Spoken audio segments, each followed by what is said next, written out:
Well, last weekend we were out, or last race weekend we were out for Memorial Day weekend, and we're doing a lot of testing with the car.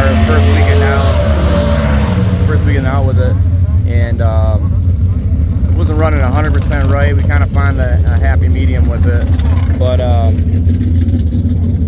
we got it running pretty decent.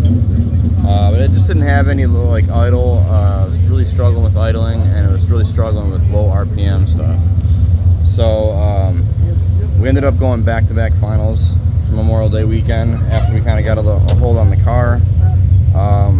But we did just do, between race weekends, we did just do a cam swap on this thing. Put a little bit of a smaller cam on it. I think we just didn't have any,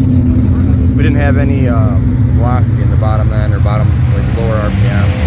So we ended up doing a cam change, running something a little smaller, a little less duration, and she's back. We found a spot for it, and she's definitely in a good hands now. So we're back to our 129 to 130 60 foots, and it's just running a lot better down at the low RPM. She idles better, so we're looking pretty good for this week.